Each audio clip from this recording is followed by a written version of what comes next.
Yeah, so the format will be Charlie will speak, and he'll do a Q&A, and then we'll do a fireside chat with Charlie and Joyce again. So Charlie is the creator of Litecoin, as you probably all know.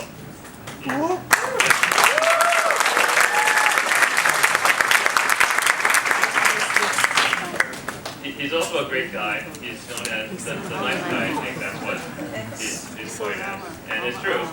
I've known him for many years. And I think he's doing great things with Litecoin. And I'll let Charlie talk about what he's working on.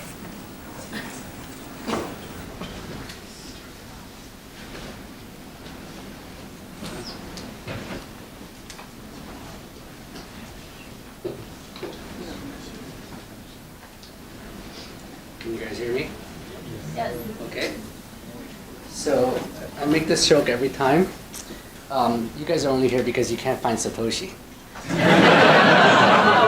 Satoshi is actually in the other room, so if you guys want to go. So let's start with, I guess, who's not heard of Litecoin here? Don't be shy. Okay, there's one. Who's actually who owns some Litecoin? Wow. Who's mad that I sold my Litecoin? Can you kick these guys out?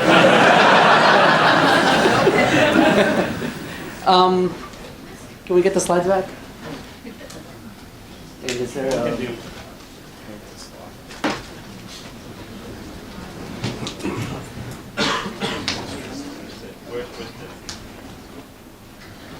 Who's good at guessing passwords?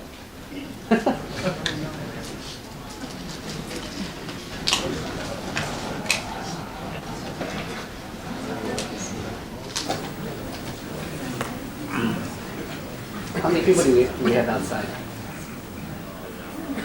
So I brought some Litecoin keychains. If you want one, it's outside.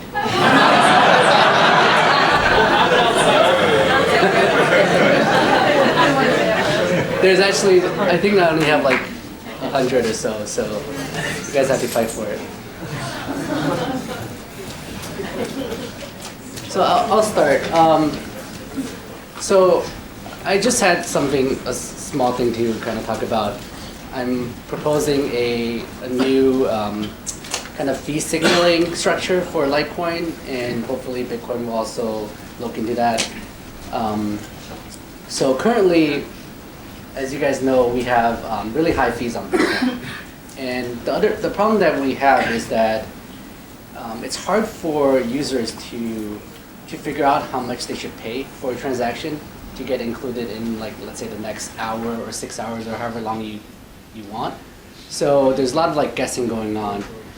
Just a lot of people are just paying a lot more than they need to. Like, if $10 is enough, people are paying $30 just to make sure that their transactions get in. And this is causing fees to just go up. The problem I see is that with Bitcoin and Litecoin, it's a fee marketplace, but only one side, the buyer side, is actually signaling what they're willing to pay. And the mining side, the seller side, is basically just looking at what people are willing to pay, just take the highest fees out there. So what I'm proposing is something that will let the mining side also signal what fees they're willing to accept. So creating kind of a supply demand so that we can get closer to the actual fees needed for this to work. Please switch to the next slide.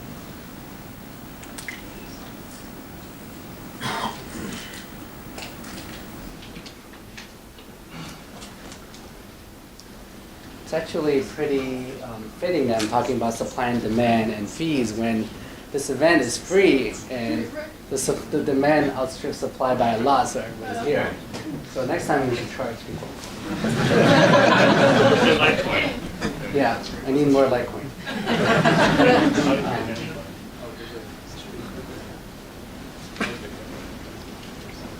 Is there a clicker? Okay, I'll keep talking. So the other issue we have currently is that it's hard for SPV clients. So SPV clients are not full nodes, so they just get the block headers and they don't actually get all the transactions. So most wallets people use are of the SPV variety. It's hard for those clients to actually figure out what the fees are because they don't see the transactions that go into the blocks. So they have to calculate fees. They use third-party sites, and it's just not easy for SPV clients to figure out fees. The third part is that right now the developers are setting the minimum fees. Kind of whenever the price goes high, we lower the fees, and this is just kind of just like a stab in the dark. So trying to fix all three things with one proposal, and I'll see how successful that is. Next slide. So the image is not shown, but like I said, the fee marketplace is a supply and demand marketplace, but only the buyer side is signaling. You have a lot of sites out there showing like all the transactions in the mempool currently, how much they're paying, and then you just have to guess at how much you should pay to actually get into the next block or the next X number of blocks. Next slide.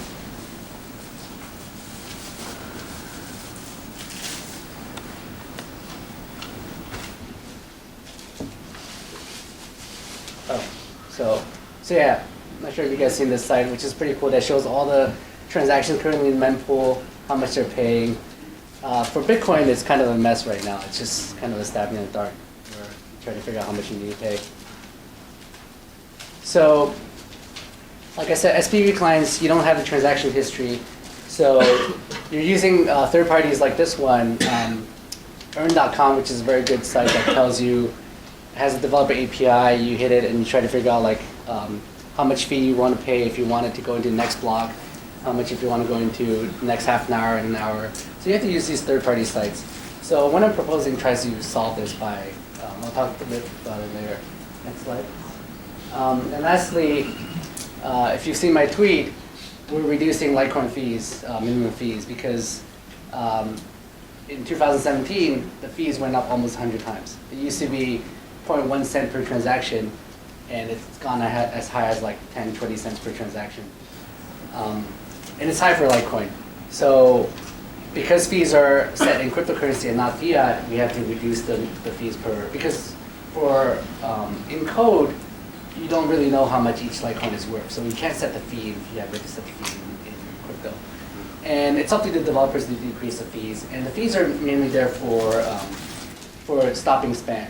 So this is something that I also want to solve. I don't want to have to set minimum fees. Right? I want the network to figure out by itself. I want a market form so that we can know how much the fees should be, how small the relay fees should be so that we don't get spam. Next slide. So it's a bit technical. The proposal is that we let miners signal their minimum fees and set it in the header of the blockchain, of the blocks. So with version bits proposal, we have 32 bits that we can, or almost 32 bits that we can play with. So my proposal is to use 5 of those bits, which is not a lot, to specify the fees. So 2 raised to the fee bits is the min fee rate in Litecoin, and it can be done with a soft fork. So miners just have to signal that they want this proposal to go through, and it will just happen. And the soft fork would enforce that transactions in that block pay more than the fee that they signal. Right? This miner saying the min fee is 0.001 LTC. They can't accept a transaction that pays less than that in their block.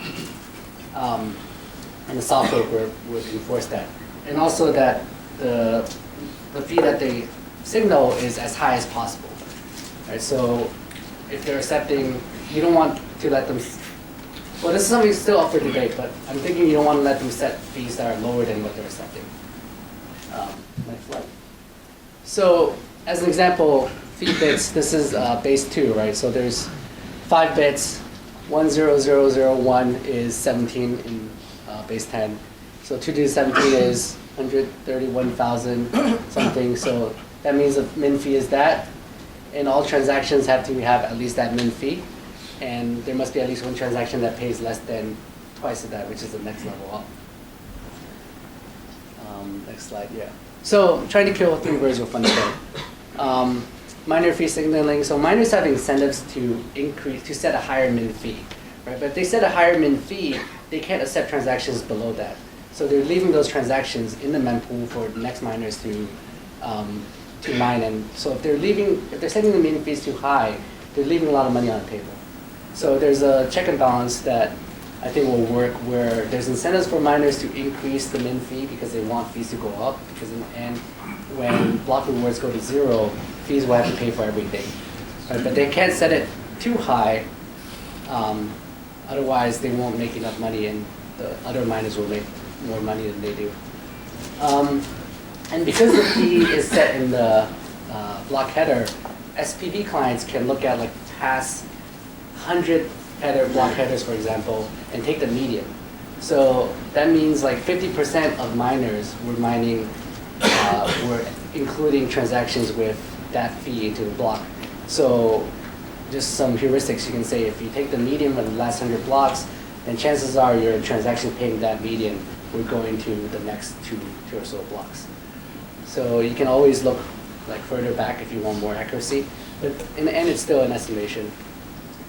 And lastly, once we have this data available, we can potentially remove the developer setting the min fee. We can let the market decide to set what the minimum fee is and what the minimum relay fee is. Next. So potential problems.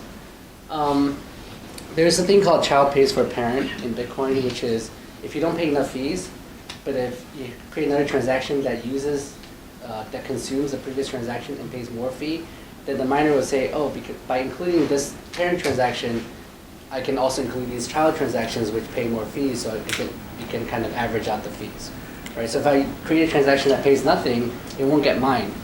But if another transaction that uses the previous transaction that pays nothing and pays like 1 Bitcoin, which is a lot of money, it will get mined, right? They will mine the parent because the child is paying so much. So this could screw things up, but we can probably fix this proposal to make it so that the min fee accounts for the child fees. It's a little bit complicated, but it could be done. This also doesn't account for out-of-band payments. Out-of-band payments are, let's say you have an agreement with the miners, with a mining pool. They will mine your transaction, but you pay them on the side. So it's out-of-band. So yeah, I agree this can skew the numbers up, but I don't think it will actually break the system. And lastly, there's potential for miners to game the system. So people are saying that mining cartels can form where they would all increase the min fee and try to screw the system, kind of game the system. But I think it's hard for miners to affect the median value. Unless you have 50% of the hash power, it's really hard for you. You can like affect it a little bit, but I don't think it's enough to really screw it up. And if you really have like 80% of the hash rate, it's not worse than today, because miners today can say, I'm not going to mine any transactions below this. They're not signaling, but they're telling the market anyways. So I don't think there's really a lot of problems with miners gaming the system.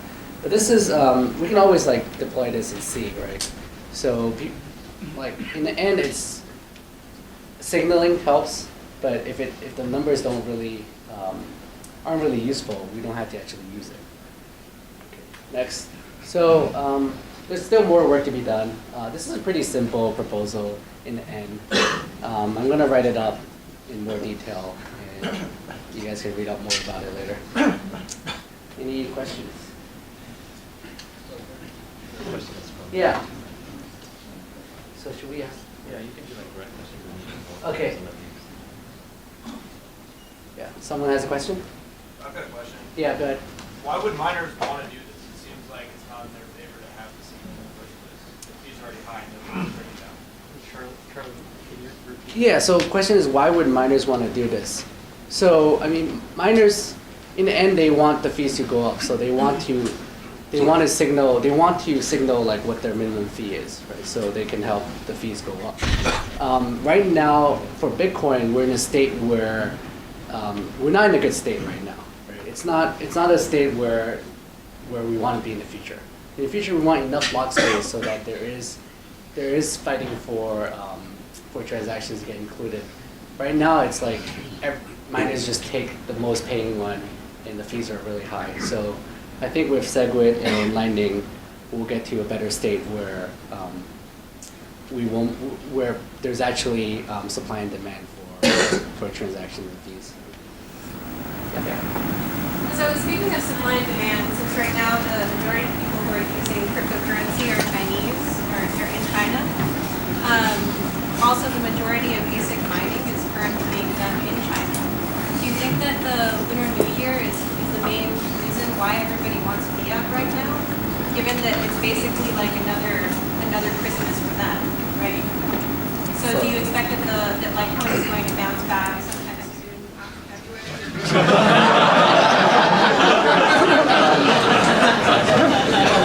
So the question is, so you're saying, I don't agree that the majority of users are in China. Majority of hash rate is in China. I think that's going to change. It's slowly shifting out of China right now because China is clamping down on even mining. So I think we'll be in a better state in terms of decentralization in the future. As for price, I don't know what the price is going to do. I don't think Chinese New Year has anything to do with the price drop. But who knows? So there are questions from the meetup. Okay.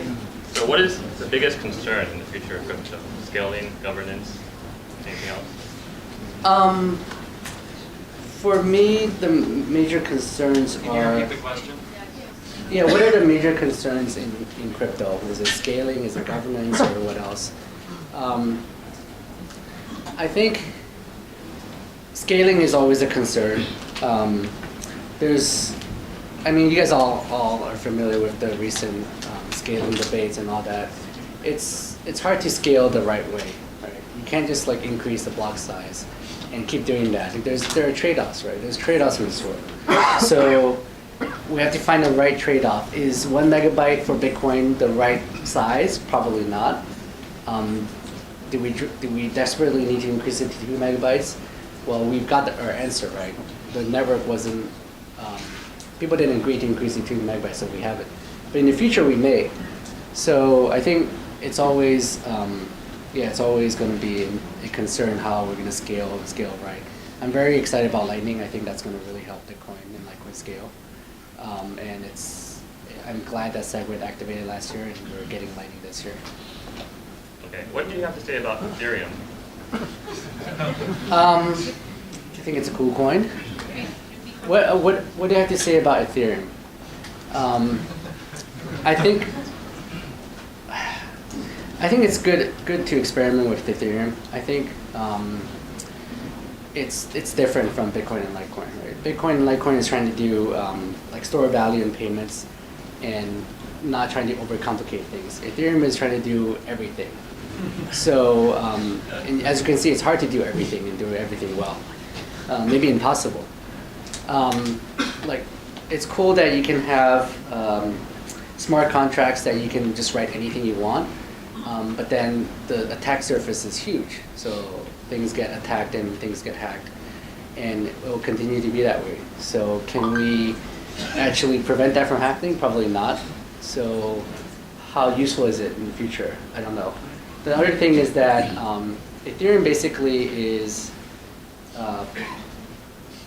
decentralized computing, right? So I always ask myself, like, what do we really need to be decentralized? For Bitcoin and Litecoin, payments and money, I think is a great use case for decentralization because you don't want a third party to censor your transactions or control your money. But everything else, like, I can't really think of something that really needs decentralization. Like, CryptoKitties are killing the Ethereum network, right? But does that really need to be decentralized? Do you really, like, what value do you get from CryptoKitties being decentralized versus CryptoKitties running on the Google network? And you have to trust Google is not going to steal your CryptoKitty. Right? Are you not going to trust Google stealing your CryptoKitty? Do you really need to be decentralized and have full control of your kitties so that no one can steal them, or censor you giving a CryptoKitty to someone else? Right? My answer is no. You don't need that. So, but maybe in the future there will be stuff that we need decentralization for. Right now, money is what I think is most important. Can I make a comment on that? Actually, it's actually have some people that I know. Somehow they actually hold, cryptocurrency, and then for whatever reason, they forgot their password to log in, and so it's like tens and tens of $millions that they don't know how to get hold of. So I don't know if that's necessarily an example of perhaps centralization or somehow. I don't know if there's any. But first of all, I mean, I'm sure you run into situations of that. What's your recommendation for recovery, if any? I mean, something like you. But I mean, the question is like so a lot of people lose their keys and they lose access to their money, and it's kind of tough, right? So if you actually do a reverse transaction and kind of like give them their money back, then it becomes a centralized platform, right? And someone can decide who gets money, who doesn't, and it's no better than what we have right now with the fiat currency. So unfortunately, if we're going to live in a world where you control your own money, you also control your own fate. And if you screw up, then it's too bad. Okay, I'll ask one more from here. Okay. What are your thoughts on crypto founders, CEOs, and their influence over the market via social media? What are my thoughts about crypto founder, CEO, and their influence on the market? So, I mean, that's why I sold my Litecoin, right? So, I think, unfortunately, other than Bitcoin, most other coins are more centralized. So, Bitcoin, there's no, I mean, the founder Satoshi is not here anymore, and it's very decentralized in terms of the currency and the coin. And with Litecoin, like, I'm around, so there's good and bad with centralization, right? So the fact that I'm around, I can kind of push forward my vision and try to shape Litecoin the way I see, the way I think it would be best. But then, so it's more efficient, right? With Bitcoin, no one decides, so we fight over on social media, and a lot of times we don't get anywhere because we can't come to consensus, and nothing changes. And people say that's a good thing, but then also if you really need to change for the better, it's hard for that to happen organically. In terms of like me being, well, I'm not the CEO of Litecoin, but me being the founder, I do have more influence than other people, obviously, and a lot of people in my position would potentially like do stuff to enrich themselves, right? You can, like, if you imagine, I can easily even like lie about stuff, right? I can say, oh, there's a deal with so-and-so company coming, and then the price goes up, I sell my coins, and then nothing happens, and the price comes back down, and I buy them back. Like, you can easily do that. So, and that's one of the reasons why I sold all my coins, is even though I try to not trade when I have news, it's just the fact that people always think that I could trade with news. It makes it hard for me to kind of post on Twitter without thinking about what people are thinking. So I just decided to pull the trigger, sell all my Litecoins. I'm still fully invested in Litecoin. I mean, I want Litecoin to succeed more than anyone in this world. And even more so now, because I don't want people to think that I dump Litecoin on them and cause the price to go up. So I want the price to go back up, and I'm doing whatever I can about it. I don't know if that answers the question. Yeah. How much profit have you personally generated with Litecoin? What's that? How much profit have you personally generated with Litecoin? I would just say how much profit I've personally generated from Litecoin. So I would say I made enough to be happy, and that's all that matters. I bought and mined Litecoin just like everyone else. So the only thing I have an advantage is that I was there at the beginning. Other than, I mean, I didn't pre-mine any, so I didn't have an unfair advantage, and I believed in Litecoin, so I bought Litecoin.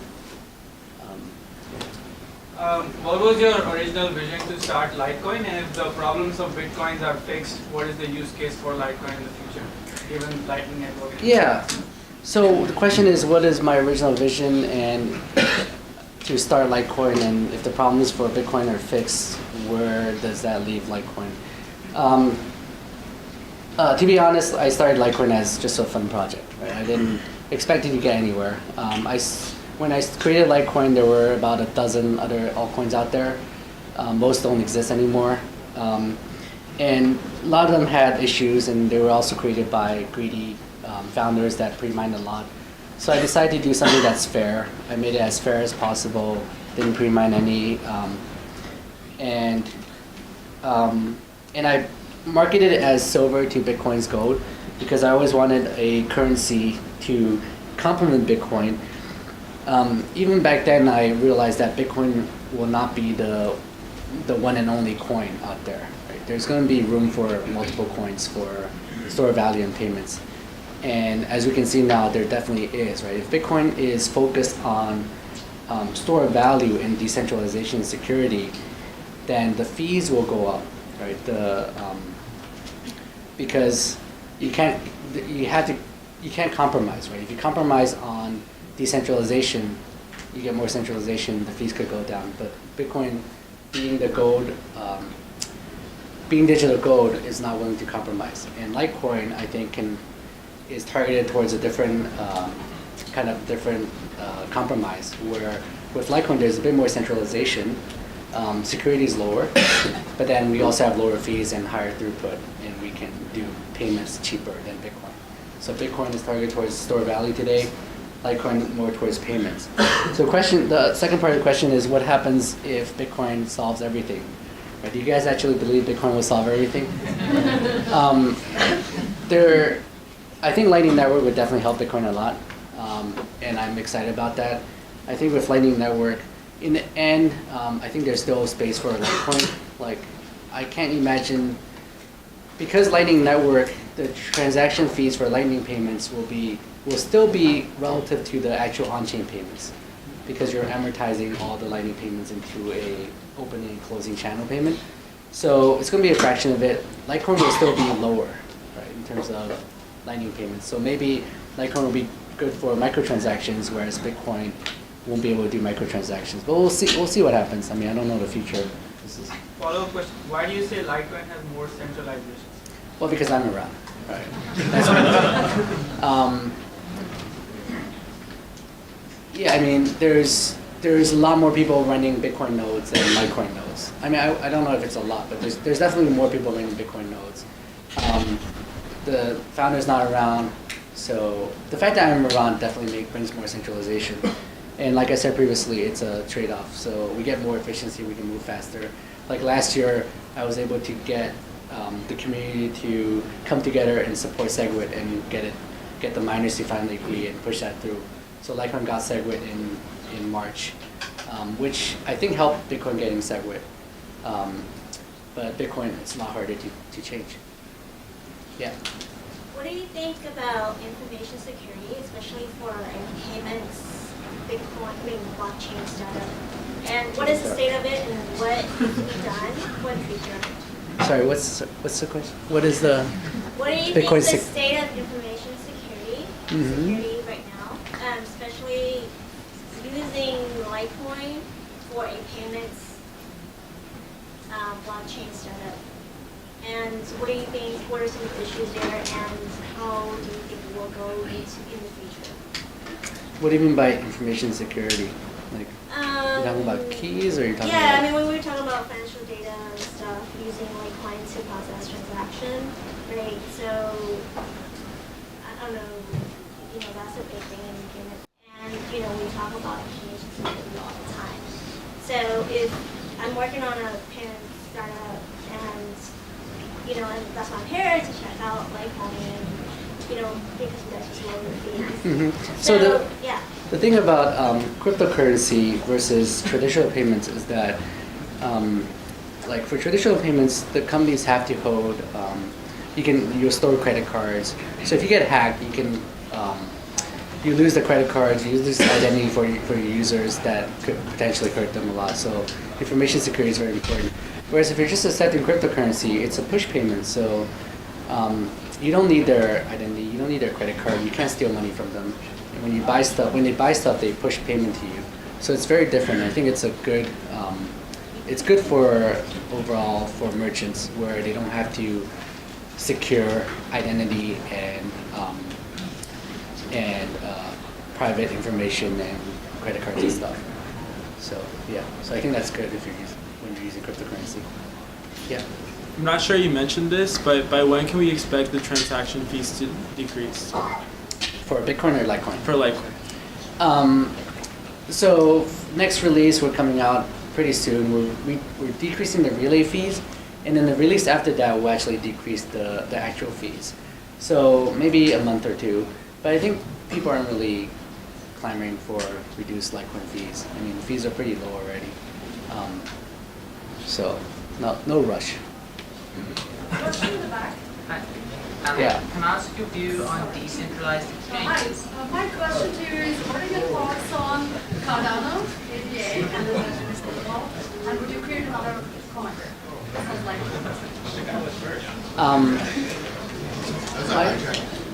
my thoughts on Cardano. To be honest, I haven't looked into it too much. I hear that it's promising a lot. The problem with these newer currencies is that they basically promise a world.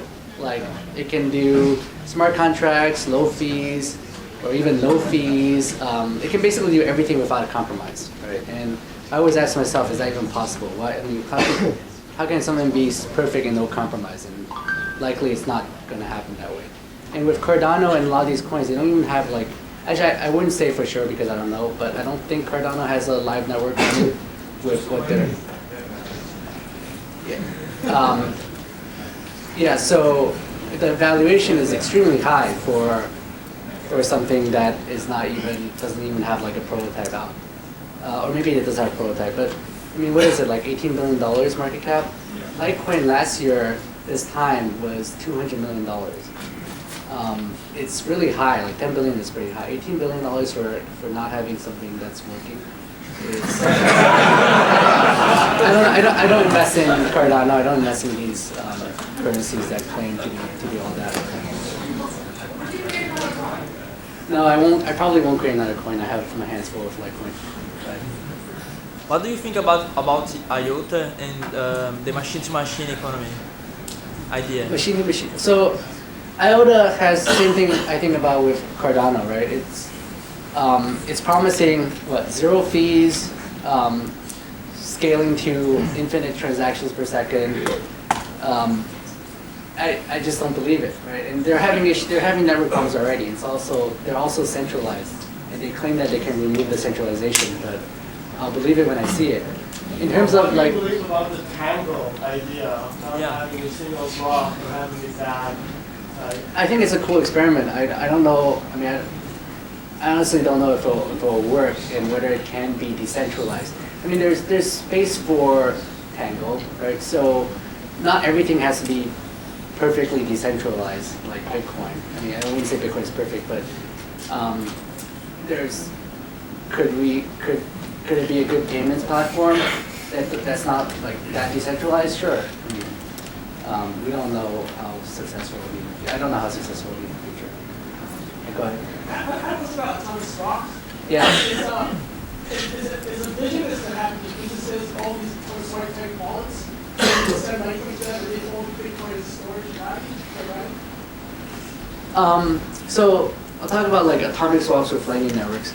So with Lightning Network, if a node is on both Bitcoin and Litecoin, they can advertise a price that they're willing to trade Litecoin for Bitcoin or vice versa. And once they do, then you can send Litecoin to them, and they'll send Bitcoin to the recipient, or vice versa. You can send Bitcoin, they'll send Litecoin to the recipient. So it's a way for you to automatically, instantly convert from Bitcoin to Litecoin. So if you only have Litecoin, you can pay someone who's accepting Bitcoin, and vice versa. They will also help for decentralized exchanges where you don't have to rely on a central party to an exchange. You can go through the Lightning Network. Yeah, well, we first need Lightning Network to be fully functional before we have both networks and be able to do atomic swaps. But they've done like a a test of atomic swap between Litecoin and Bitcoin and it works. Yeah, right next to it. Yeah, so right now, a lot of cryptocurrencies are used to define legal or sort of intrinsic ownership of an internal asset. Do you think the time is coming when blockchain-like systems will be used to define legal ownership of an extrinsic asset? Yeah, so you're talking about when we'll see like like blockchain representing real-world assets. Exactly. All right. So that you can do cross-chain like atomic swaps between the intrinsic and extrinsic assets. Yeah. So I think with assets external to the blockchain, you'll need a central party to decide that this bit represents that asset, right? The blockchain itself can't enforce that this transaction is selling a house or is selling a car, right? So you need a central party to do that. And once you have a central party to do that, why do you need a blockchain, right? The central party can have its own database. It doesn't need to use the blockchain in an inefficient way to do it. But I think there will be cases where it will be useful to have decentralized assets. Like can have assets representing stocks, right? Companies can ICO on the blockchain. Stuff like that. But I think it will take some time. I think we should do store value and payments right first before we focus on the other stuff. Maybe 3 more questions. Okay. Do you have any on there? Or right there in the middle. Can you talk about the team that developed the Litecoin? Yeah, so we're pretty decentralized all over the world, mostly volunteers. And we last year, we started the Litecoin Foundation, getting donations and raising funds and selling merchandises to have enough money to hire developers. We've hired 1 full-time so far, and we're going to hire a few more. So I think it's actually hard to find developers for Litecoin, and most people want to work on Bitcoin or they want to work on something that can make them a lot of money. Right? Litecoin is not going to make them a lot of money unless they believe that the price will go up. Unlike a lot of ICOs or other tokens where they can just print a lot of tokens and make themselves a lot of money. So we do have a good core set of developers, but always looking to grow. Okay. If miners can set their own minimum fee, what's to stop a mining pool with an almost majority hash rate of setting something extremely high? Because as we've seen, users are willing to pay hundreds of satoshis per byte, even when the pool is accepting 30 satoshis per byte. Well, the question is if miners are setting the fees, what prevents them from getting together and setting a really high fee? I think it's supply and demand, right? If users are actually willing to pay the fee, the fees will be high. And today, people are saying Bitcoin has such high fees, but people are willing to pay it because it's better, it's cheaper than wire transfers, and it's better because it's uncensorable and faster. So people are willing to pay it. And in the end, if miners today set the fees to $100 a transaction, no one will pay it, right? People will pay less, and then miners either ignore those transactions or they actually take it and take the fees. Last year, Luke Dash Jr. said that no one would be willing to pay more than $5 in fees per transaction. And then you look back now, and so many people have been paying that. Well, he's human and he's wrong. Yeah. Yeah, I was actually wondering, because a few months back you were talking about wanting to work with someone at Intel. I think it was related to FPGA mining. But my question would be, especially now in the times of Spectre and Meltdown, what do you think about FPGA mining as compared to GPU mining? Which GPUs are still susceptible to a lot of the security issues. Your question is what do I think about FPGA mining versus GPU mining? Right, as an alternative to ASICs, which are often bought and sold mostly within China before now, basically. Yeah. So Litecoin is mined mostly by ASICs today. So I think probably all by ASICs. I don't think ASICs is inherently bad by itself. I think mining will become more commoditized in the future as you get lower and lower nanometer chips. And I do believe the big players like Intel, AMD, and others will actually get into Bitcoin and potentially Litecoin mining and commoditize the space and make it really more decentralized. And I do see like more competition. So Bitmain was really dominating the market, but there's others that are coming out now. So I think it will be better. Right, so we'll have more time for questions in the next section. So we're gonna, well, let's thank Charlie really quickly.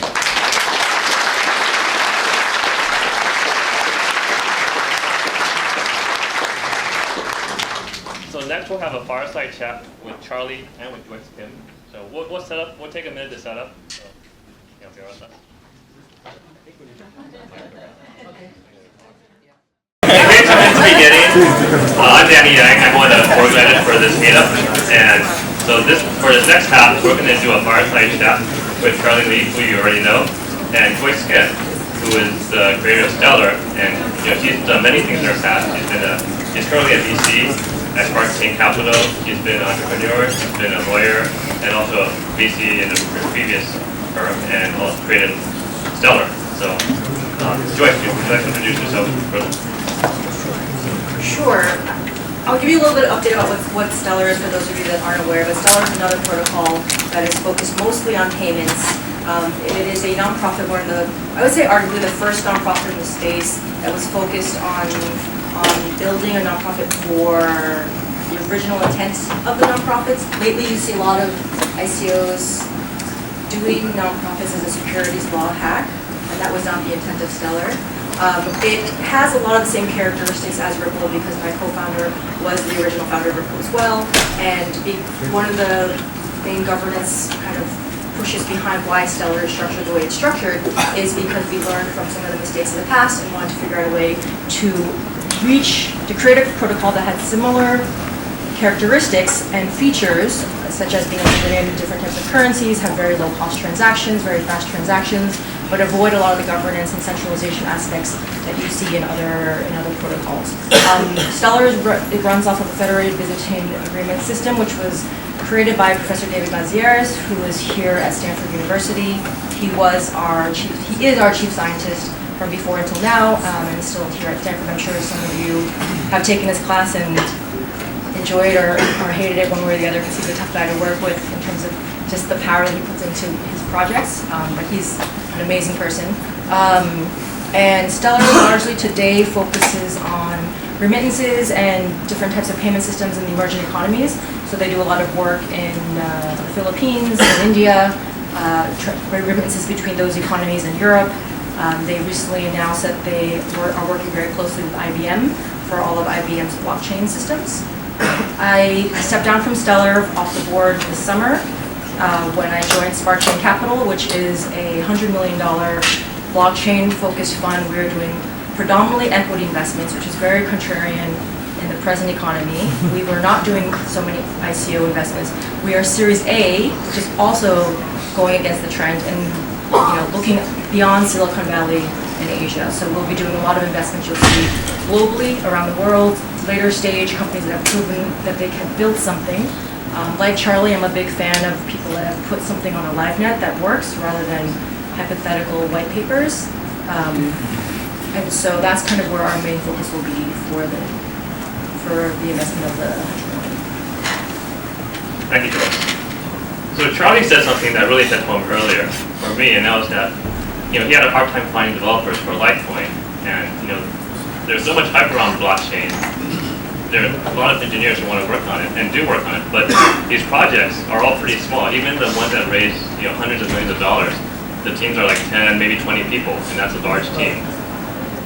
And it's how can you why can't these companies with 200 million in the bank hire more engineers? And it's quite bizarre. And it seems like the good engineers just want to do an ICO themselves and raise money. And now we're seeing even venture funding companies with $100 million dollars raised doing ICOs because they're worried their competitor is going to do an ICO, and then their competitor will suddenly have another 100 or 200 million in the bank that they don't have. So it's an arms race, and maybe we can discuss this. Do you guys have thoughts? For one thing is, if you really want to find like good developers, it's really hard because blockchain developing is not like a web developing, right? If you like you're developing the consensus protocol, if you screw up, the network is split in two, or you can, if you're doing like smart contract, if you write a bad smart contract, someone can steal like millions of dollars, as we've seen with Ether, right? Even with Ethereum, like the multi-sig wallet hack was written by one of the core teams, right? One of the strongest team of Ethereum developers, and they wrote something that let someone basically destroy like hundreds of $1 million worth of Ether just by like one or two commands. So you really have to be that good. I'm not saying they're bad. It's just it's easy to, anyone can screw up. So you have to be very careful. So it's not just any developer can just work on blockchain development. I mean, I would say for us, in the beginning days when we were working on the new consensus algorithm for Stellar and building things up from scratch again, we didn't have a hard, because it was a novel, very hard problem that we were dealing with, we didn't actually have a hard time finding the right people. We were undercapitalized at the time, which was our bigger challenge, because back then realized there were very few, the amount of capital in the space was much smaller. We did start off with $3 million from Stripe, but you guys know in Silicon Valley that doesn't go very far. But we were lucky where we had, Graydon Hoare, who created Rust, he joined our team. We had Professor David Malzieres, we had Jed McCaleb, and they just kept bringing in more and more talent. Now that the protocol is more firmed up and the development is more around the peripheral rather than the core, I think that the Stellar project and a lot of the other projects are moving more towards community-focused development, where you have devs in different areas working on different interests, adding tools and adding features and working on projects that are most relevant to what their needs are in their locale. And I actually think that that's not a bad thing. It helps with the decentralization of the development. It brings new voices, allows new people in the space to kind of come on up. I think the bigger challenge is one of the things that Charlie is talking about, you're talking about, there's such a gold rush happening right now. Like everybody's thinking that maybe the best way to get to the space is to first raise a lot of capital and then start coding and have that runway. And in all fairness, I've been on the VC side, I've been on the entrepreneur side, and it's tough as a VC. I don't want to put money into that type of system, but as an entrepreneur, when my friends are asking me, should I raise? I'm like, shoot, if you can get it right now, because you never know when the well is going to run dry. So it creates a sort of conflicting incentives in the development space right now. Definitely. Yeah, and the point of decentralization, teams often are, decentralized across countries, and the market also is very different. Like, I'm based here, I see what's happening here in the U.S. and Silicon Valley, but like, you see Korea and Asia, China, it's very different there. And I know in like Japan and Korea, Bitcoin is hugely popular and everyone knows about it. So, yeah, can you comment there? Yeah, I just came back from spending a good part of December in Korea, and it was fascinating. I mean, I'm Korean and I've spent a lot of time in Korea, so I was catching up with a lot of friends and visiting all the exchanges. Cryptocurrency discussions there are just at a whole nother level than what we're seeing here. In Korea, we don't debate whether money can be digital. We just assume that it can be and should be, and why is it not already? So you'll have normal people debating different coins, like anything, right? The way we discuss, like, do we like this movie versus that movie? I think what's interesting and what people don't realize is, like, people always ask me, why is Korea such a big trading environment? And one of the things that we fail to think about is when China clamped down on Bitcoin trading and it all started moving to Korea, it was this moment in Korean history when we were in the middle of impeaching our president. So there was a vacuum for governance at that point in time. So it allowed the entire market to move unfettered for quite a while. And then there's this other thing happening where if you're kind of like in your 40s or younger in Korea, you can work your whole life at Samsung or Hyundai and never afford an apartment in Seoul. And these sayings that we have of, oh, if you buy a Bitcoin today, you can buy a house in 10 years. We don't know if that's true or not, but the hope that it's true when you live in an economy like Korea is worth it to put $1,000 in it. When you have enough people putting $1,000 into that economic hope of being able to set their home, then it creates a large market. And so I think that aspect of why trading is so big in Korea is also potentially possible in many other economies in the world that are experiencing this kind of massive disparity of income right now amongst younger generations. So I wouldn't be surprised if you see something like that happening in other places. The question is whether other governments will react faster because they're not impeaching the president at the same time.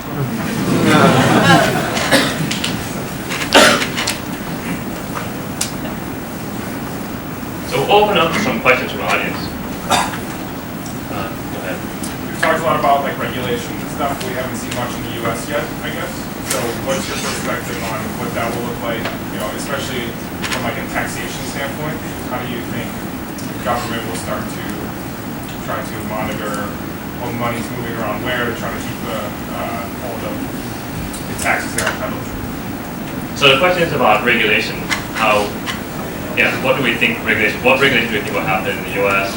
worldwide around taxes, but also around securities? I think it's when SEC crack down on these ICOs, many of them can be considered securities. So there's two aspects of where regulation can play. There's the security side of it and there's the tax side of it. And I used to be a securities attorney in a past life, which I often thought was the most boring part of my career, but now is highly relevant to everything that we do now. I actually think that that's the more, I know you asked about the taxation side of it, but I actually think on the security side, they're moving very fast. I have never seen the SEC move this fast in responding to anything in the history of the SEC. And when you actually see these kind of enforcement letters, these statements coming out at the rate at which they're coming out, it means they're paying very close attention to it. And if you watch any of the statements coming out of the SEC, they are actually pretty on it. They know more about this stuff than some VCs and people I meet at the meetups that talk about Bitcoin all the time, right? So I think that anybody who's playing in the space of building new coins, they shouldn't take such a casual attitude towards the securities law because the spotlight is very much focused on ICOs right now. In terms of taxation, I don't actually think that that's a major concern. When you talk to government officials, all of us who are early in the space, we've talked to more than our fair share of people in the government who are trying to get smart on this stuff. They're much more concerned about the securities, consumer protection, and then money laundering and terrorism financing, all those things. And taxation is much lower on the priority list. I totally expect like IRS to start clamping down and asking like companies like Coinbase to give out like 1099s and make sure that all the customers, all the users, all the trading are taxed appropriately. I'm actually surprised this hasn't happened yet, so I expect that pretty soon. But I could be wrong. And in terms of like, I hope we'll pass something out that people use cryptocurrency to buy stuff. Like there's a proposal for like anything below $600 or something like that where you don't have to get taxed on it. That way you can actually use it as a currency. Otherwise, like every coffee purchase, you have to figure out how much you paid for that Litecoin you bought 2 years ago and figure out how much the coffee was. Put tax on that.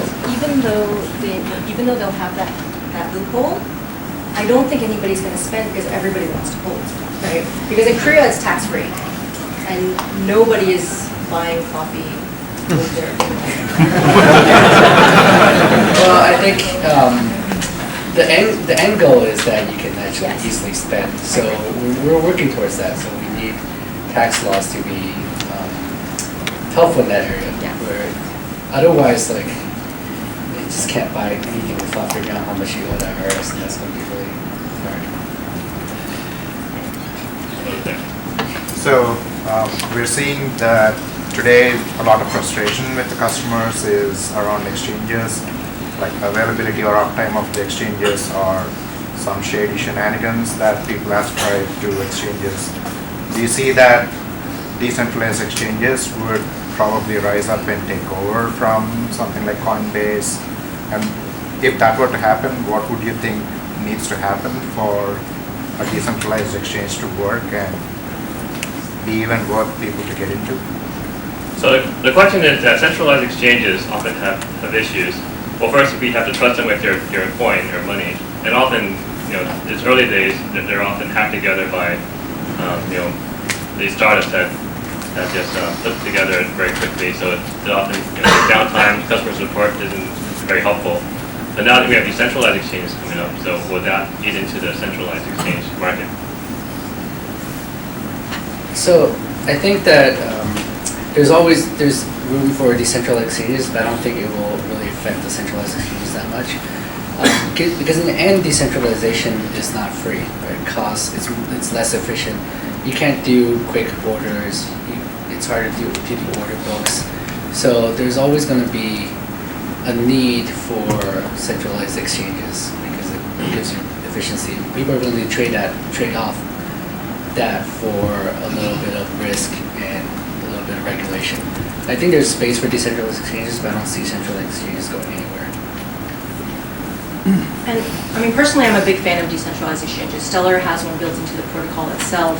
I think the challenge is that to live in a world where decentralized exchanges are the norm, a lot of other things have to happen as well, including, like Charlie mentioned, the taxation has to, the taxation globally has to go away on all Bitcoin transactions or cryptocurrency transactions because people in different economies are functioning in local fiat, and anytime a decentralized exchange, if you're in a decentralized exchange and you want to eventually buy milk or coffee or whatever the case may be, there's that transfer point where you can go from crypto into fiat or get to the point where you can spend your crypto in your local economy without having these tax repercussions. So this has to reach scale in a number of places for the decentralized exchanges to work. Right. Oh, all right. Right over there. Why is Stellar a non-profit, and what is the need for new type of a currency for remittances, and what is the idea behind the consensus for it? So the question is, why is Stellar a non-profit, and what is the need for it? So we made Stellar a nonprofit primarily for governance reasons, and when you think about the importance of governance, it broke down into several main important issues for us. One was transparency and openness, right? Like if you look at all of the open protocols that are used for all the other infrastructure of the web, they all still have kind of decision making and everything happening in a nonprofit situation, so that not one company owns the web. Right? If one company owned all of email or all of the internet, it wouldn't have the impact that it's had on the world today. Another reason is to try to avoid the centralization that happens when one company owns the entire coin, right? And then there's certain independence aspects where we have a board of directors that include people that have nothing to do with Stellar or the coins and were never compensated in digital currency. So we have people like Keith Raboy, who was at PayPal, Greg Brockman, who is the former CTO of Stripe, but he's now the CTO of OpenAI, the Y Combinator AI organization, and Shivani, who is the CEO of Tala, which is a remittance company that deals mostly in Kenya and other jurisdictions as well. So that was one of the reasons to have that kind of, and also oversight. We designed a lot of the governance documents of Stellar to make it really hard to do bad things, right? Stellar is actually quite restricted in what it can do. Stellar is a pre-mine for the actual native currency of Lumens, but the foundation has to give away almost all of it. We had a 5% holdback for operational expenses, but it has to give it all away, and it's very hard to do anything except that with the entity structure that it is today. In terms of why does there need to be a new coin? So Stellar was launched 2013 or 14 before Ethereum. There is the Lumens, but Stellar is designed to allow you to kind of import any fiat currency or any asset so that you can have a digital dollar, a digital yen, or whatever the case may be. And because we were focused on remittance use cases and kind of microtransactions, or if you're anywhere else in the world, just whatever the transaction is, you would prefer to transact in your local currency rather than in a Bitcoin or whatever the case may be, just because your life is denominated in your local currency. So you can't ask whole communities, especially communities that are in different stages of economic development, to start switching their entire pricing structure over to Ether or Bitcoin or whatever the case may be. So we wanted to have a UI that allowed people to continue to transact in their local currency.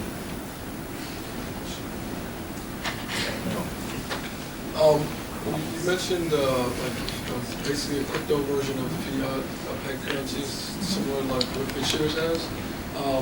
Do you see that as not necessarily a threat to actual fiat, but like, how do you see fiat and crypto kind of interacting going forward in the future?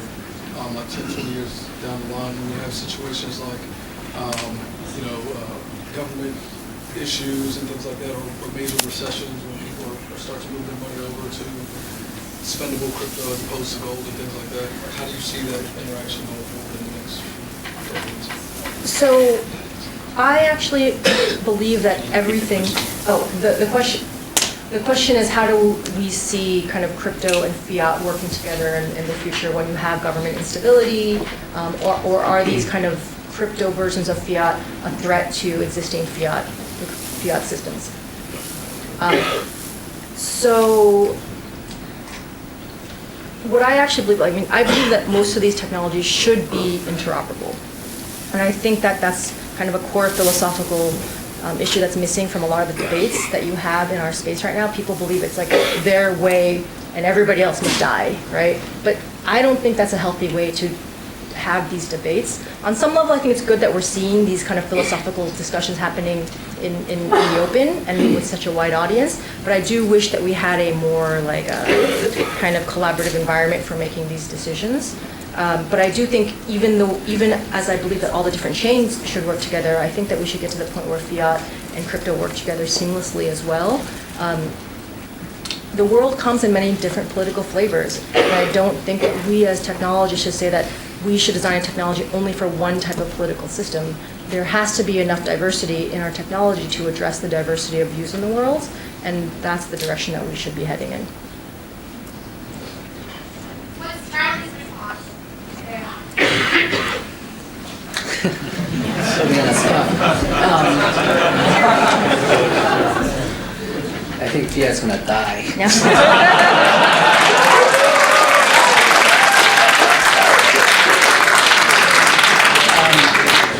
So I also think that, I think the governments will start to create their own cryptocurrency that's backed by their fiat currency, and I think that's inevitable.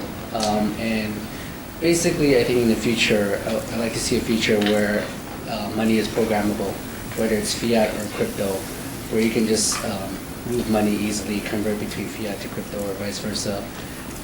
And not have borders, not be able to, you can send someone money around the world and not be censored and not, and for cheap and fast, right? Right now, moving money is just slow and hard, and I hope to see that change.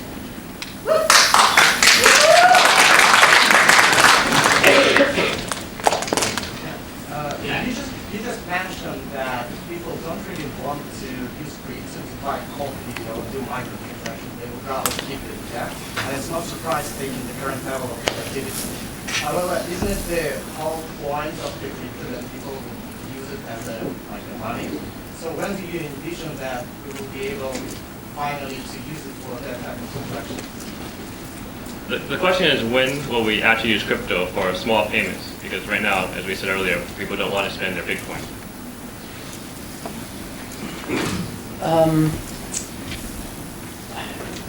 Yeah, a lot of people don't want to spend their coins because they might be worth more in the future. But my answer to that is just buy more coins, right? So, the reason why people aren't spending, I think, is mostly because there's not that many places that accept it. And places aren't accepting it because the coin is too volatile, right? And volatility is an issue. And the reason why coins are so volatile is because the future is so uncertain. Like one day, people think Bitcoin, Litecoin can reach the moon.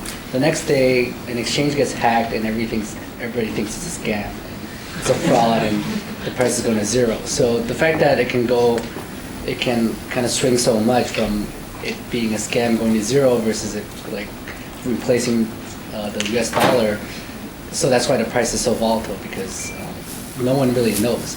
So I think time will solve this, right? Over time, the price will find the right price for what each Bitcoin or each Litecoin is worth, and it will become less volatile. And I think that's already happening.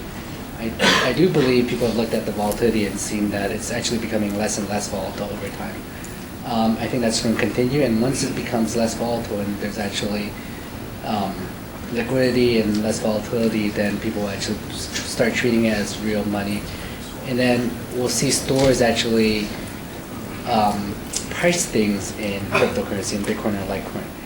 And they won't actually take the cryptocurrency and convert to fiat because they can actually spend the crypto to buy goods themselves, right? So when that happens, this whole cycle will be complete and people can actually start using it as money.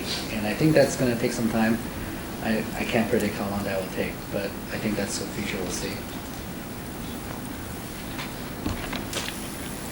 I agree with what Charlie said. I'd also add to that I think what we'll see before people are using Bitcoin to buy coffee, we'll see, the interesting thing with some of these new tokens that are coming out is they're trying to carve out segments of economic transactions that work well for their particular protocol or whatever their use case may be. So we may actually see certain segments of economic transactions starting to, if those platforms and communities grow big enough, those tokens will start to represent the transaction fees for that segment of that economy. And that may happen sooner than we'll see everything priced in Bitcoin. This is kind of following off the exact same theme. You know, an alternative view than thinking that you would start to use Bitcoin or Litecoin for small transactions is to think that in the future there might be a coin with a feedback mechanism to make it more stable, and that you would continue, as you said previously, you know, that Litecoin might be silver, Bitcoin is digital gold. They're effectively like commodities, and that they are inherently kind of volatile. So I guess, do you have a comment on that? As in other words, I mean, this is a different view that you know, if you're going to have something that you're going to be purchasing a lot, it might be a different mechanism than, and that I guess. Yeah, just do you have a comment on this view that they're inherently unstable, they're volatile? I mean, that's, you might detect my bias there. So you're saying that cryptocurrency is inherently unstable and volatile, and it will never reach a point where it will actually be used as money because there are more commodities? Well, I mean, it's, yeah, I mean, it's inherently. I mean, you called Bitcoin gold earlier. You talked about Litecoin being silver, and so I guess, you know, my general assumption. I mean, I'm a fan of cryptocurrency, but nevertheless, I see them as commodities. Well, I mean, gold and silver has been used as money for thousands of years before fiat ever existed. Sure, and I guess maybe this is a little bit different view of what should be kind of the foundation of a modern currency. You might say, I mean, some people would like to go back to a gold-backed token. Another possibility is that you could see the feedback mechanisms that are present in current monetary systems as good things. I mean, as an engineer, as a control theory guy, I see negative feedback as critical for stability. I mean, I find fiats to be volatile as well, right? Like, I think that when we're sitting within kind of the US dollar environment, it's easy to feel like it's stable relative to other things, but when you actually do a lot of international movements, and I'm not talking about the Zimbabwe inflation issue because that's an extreme example, but all fiats are naturally moving up and down all day long, and we just don't experience it on such a regular basis because we're not going between currencies. People that live their lives between regular fiats, like I feel it every day when I'm traveling around the world dealing with my family transactions or whatever the case may be. So I actually don't find digital currencies to be that volatile relative to other fiat situations. So I have a question about comment Charlie made previously. So you said right now, currently, moving money is slow and hard. So first of all, I want to say why. I mean, technologically, it shouldn't be. Even without blockchain, to move money around. So there must be reasons that it's slow and hard. So my question is, why is it so high, and why do you believe blockchain can fix that? Because assuming that it's because of KYC laws and money laundering and stuff, if blockchain gets big enough, government will enforce those, and it will come down to slower than the current days. Well, I think in the U.S., the question is, why is moving money slow and hard today? And is it because of KYC? And if government can crack down on Bitcoin and Litecoin and make it really hard too. So I think in the U.S., in other countries, moving money is actually not as bad as in the U.S. In the U.S., we're just bad at it. But those are for reasons, aren't Some of it, yes, but I think most of it is not, right? In the UK, there's like faster payments that's really fast and cheap.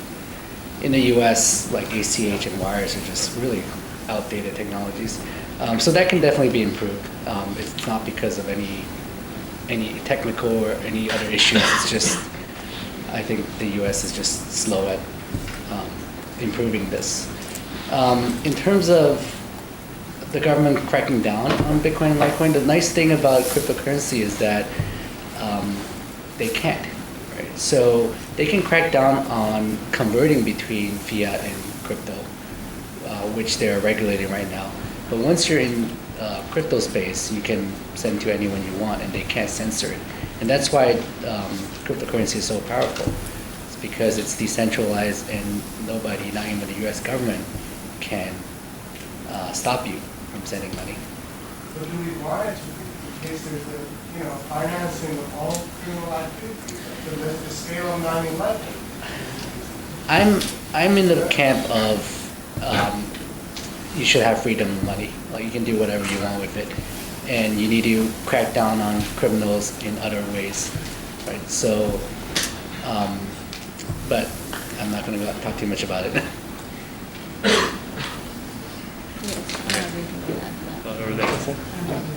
Okay. What do you think about U.S. dollar tether? Does that pose a threat to the stability of the cryptocurrency ecosystem? Yeah, so the question is about tether and whether or not, what I think about it and whether or not it poses a security or a threat to the cryptocurrency ecosystem. I think that I actually don't know if tether is, obviously I don't know if tether is fully backed by the fiat that they claim they're backed by. I have no reason to doubt them, and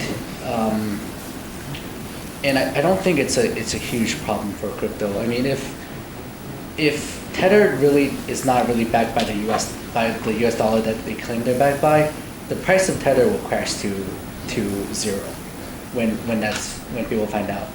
And so if you're holding tether, then yes, you should be worried. You should do your due diligence, right? If you're not holding tether crashing to zero is not going to affect Bitcoin or Litecoin or cryptocurrency. That's my opinion. What are your thoughts on IBC? Not IBC inter blockchain protocol. To be honest, I don't know too much about. I haven't followed too much about the IBC chats. Do you have anything specific that you wanted to answer? That's fine. I'm just curious. I'm wondering, first of all, Charlie, I'm really surprised you don't care too much about the decentralized systems where you can open money, because even musicians cannot be music and make money off the director. That's totally decentralized. But to know, what's your involvement now with Bitcoin? Are you still heavily involved with that? And also wondering where Stella is a fork of, what was that? Purple. Yeah, so the question for me is, what's my involvement with Bitcoin? I mean, I think my involvement with Litecoin is, I want cryptocurrency to succeed, whether it be Bitcoin, Litecoin, or other cryptocurrencies. What I can do is I can work on Litecoin, and I can use that to help Bitcoin succeed also, which is what I did last year when I saw that Bitcoin, actually it was 2 years ago, when I saw that Bitcoin was having this scaling debate and not getting anywhere. I saw SegWit being a very, very huge technical advancement, and seeing all this FUD being thrown around, and people stop slowing Segwit adoption. So I wanted to help out. So I helped Litecoin get Segwit first to prove that it works and there's nothing scary about it. So that's what I can do, which is I can affect Litecoin, and that can help push the whole ecosystem forward. So Stellar, when we launched, we were a fork of Ripple, and we ran it with a decentralized topology, which was different than what was being run on Ripple. And what we learned was that it was not able to scale the way it was intended on the decentralized topology. So then we ended up having to rewrite the whole thing from scratch, and we focused on making a provably correct consensus algorithm. And then now, today, we're running entirely on code that is totally different using a different consensus algorithm. I have a question for you. So is Ripple centralized?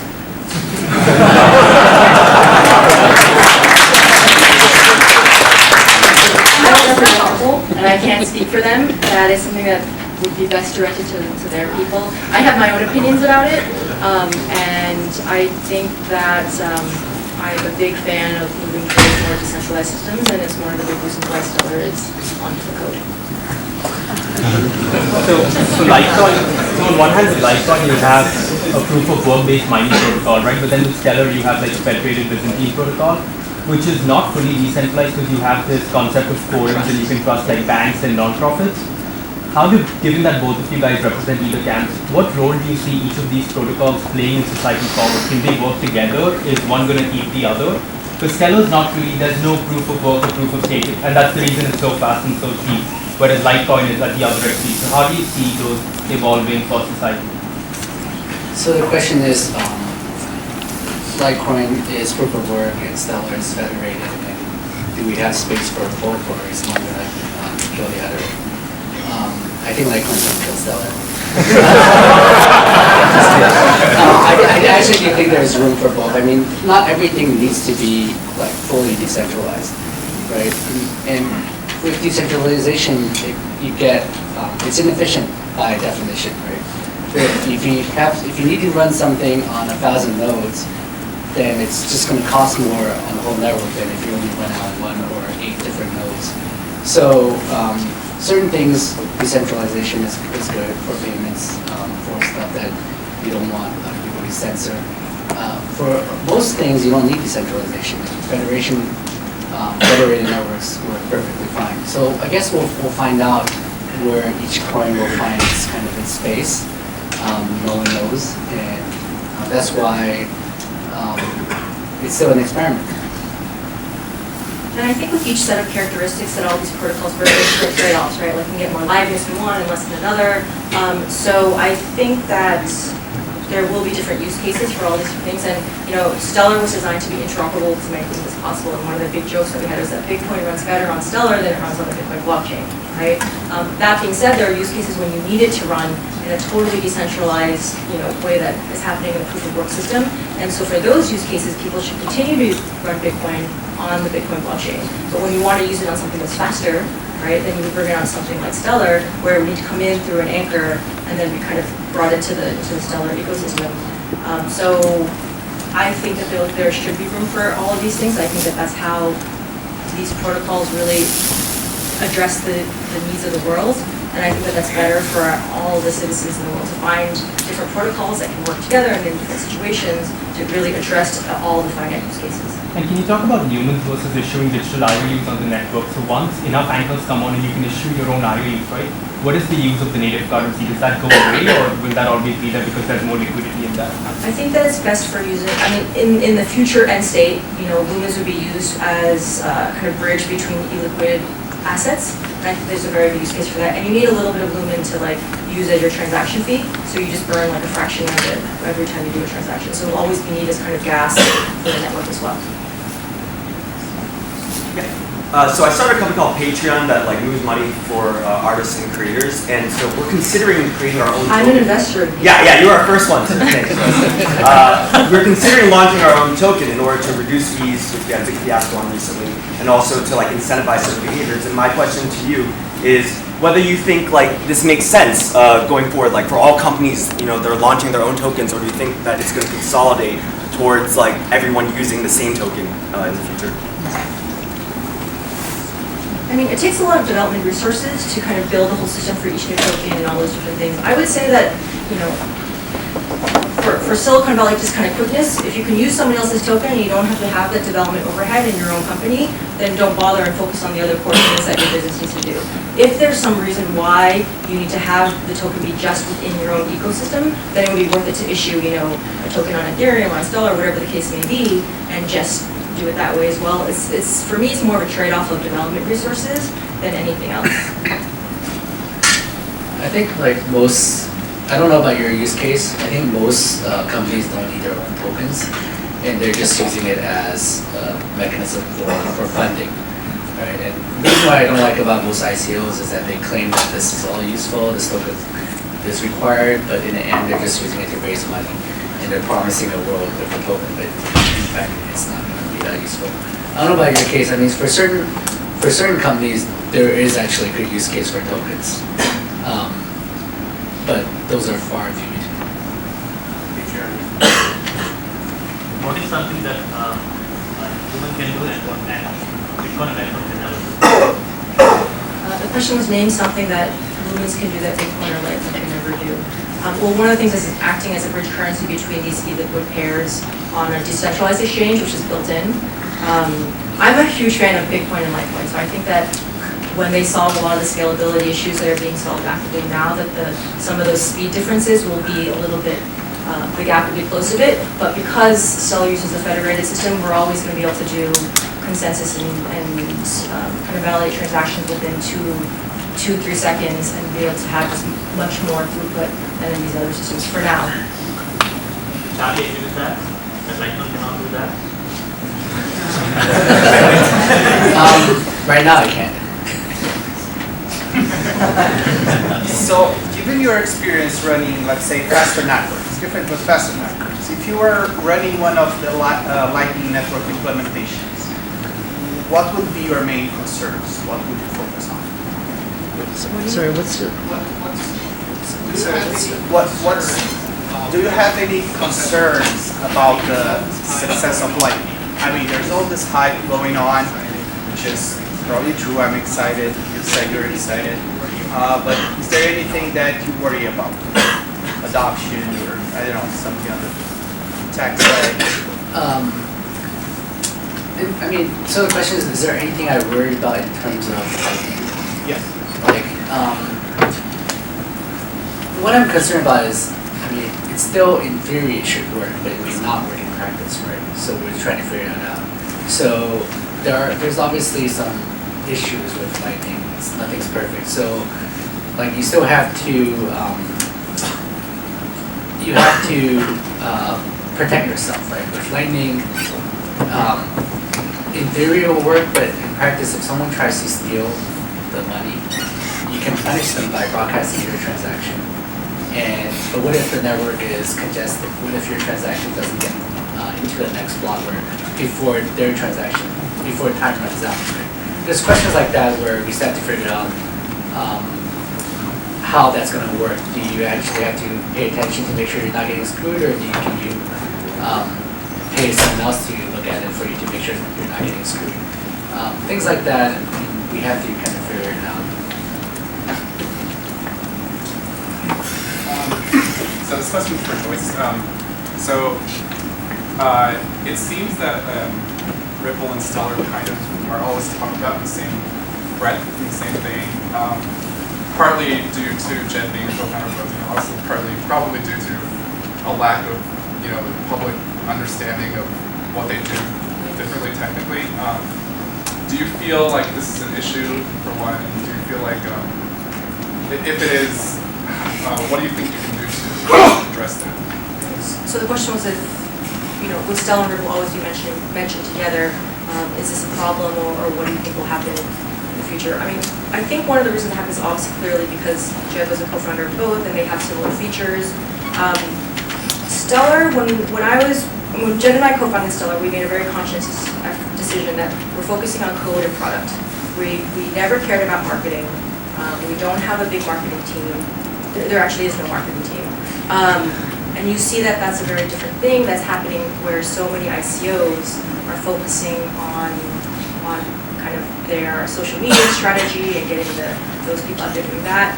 There is a huge difference in the space between communities like Stellar and Litecoin, to be perfectly honest, that don't stand on marketing, they stand on code and product and leadership, right? And I think that that's, obviously I think that's a better way of doing it. I think that when we're dealing with tokens and when we are in such a highly unregulated space, I think that it is slightly dishonest to push on marketing so much, right? Consumer protection laws don't apply to us today, but the purpose of those laws, whether we agree with them or not, is to protect people.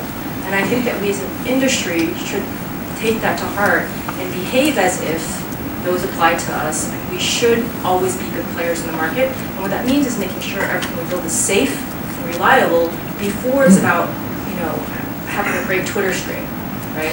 And so, those are some of the things that I think contribute to the fact that Stellar is not as high profile, but I'm actually okay with that. And I just think that if we continue to focus on code and product, then we'll be always heading in the right direction. All right, we'll end with a fun question. So, all hands went down. we'll post both four of these, so we'll try to get good speakers in. So this question is for both of you. Can you remember when you first heard about Bitcoin and what you thought? And then also, when did you first buy Bitcoin? And for me, I remember the first Bitcoin I got was at Walmart 10 years ago, and I could buy it there. And now it's so Bitcoin is much easier. For a period of time, it was hard. Yeah. I didn't know Walmart was selling Bitcoin.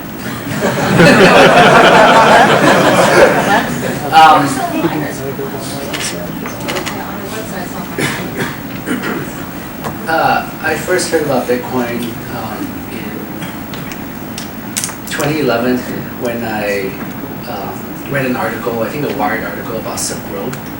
And I thought Bitcoin was such an awesome thing. And no, I actually did. I didn't think too much about the drugs part of it, but I thought that the fact that you can have a currency that is decentralized, that can't be controlled by a single party, by a government or a third party is amazing. And I was quite into gold back then. I did gold trading, I owned gold, and I thought it was a better form of money than fiat. And then when I saw Bitcoin, I was like, this is like a better form of gold, because with Bitcoin you can actually send to anyone around the world. There's no holding cost, and the only difference is that it's not physical. And other than that, it's just better money than anything out there. So that's what got me in. I read that article and I was hooked to Bitcoin, not drugs. Okay. I think for me, when I first heard about Bitcoin, I was reading on some forum, and as a Korean, we always had Cyworld. I don't know if any of you have heard of Cyworld. It was like one of the first social networks where you could like have a room and you could decorate your room and you could buy these acorns to be able to buy furniture in your room, and it was like the coolest thing in Korea for a while. And so this predates all of Bitcoin, but for me, the idea of having digital money was very normal. And then when I read about Bitcoin, I was thinking, oh my God, this would like solve everything. And then I got really excited about it. And actually, the funny thing was that my very first like in real life Bitcoin friend was Jesse Powell, who is the founder of Kraken. And then I met him, and he was talking to us. I'm like, oh, you know about this stuff too? And then we just started talking about that. And so that was kind of my foray into it. But a lot of it does come from the immigrant experience of like having trouble sending money home, and how do I get it to my grandma? Well, my grandma like doesn't know how to do any of the stuff. I was having to bring cash and all of those things, which I thought were too difficult and are still too difficult. But I think it's because of my first reaction to it from that remittance experience that, when we started Stellar, we always had a very clear focus on making, targeting and focusing on financial transactions for people who just have too much friction in the world today. I remember what the second part is. So I bought my first Bitcoin from Mike Hearn, actually. I was at Google, and Mike was really pushing Bitcoin at Google. He had this little website about Bitcoin, and I bought it for $30. And at that time it was a high, because the Silk Road article came out and everybody heard about it. It shot up from like 50 cents to $30 in a matter of weeks. After I bought it, it kept dropping. And it dropped all the way down to $2. So I lost like 90% of my investment. But yeah. Well, thanks so much, Charlie and Joyce, for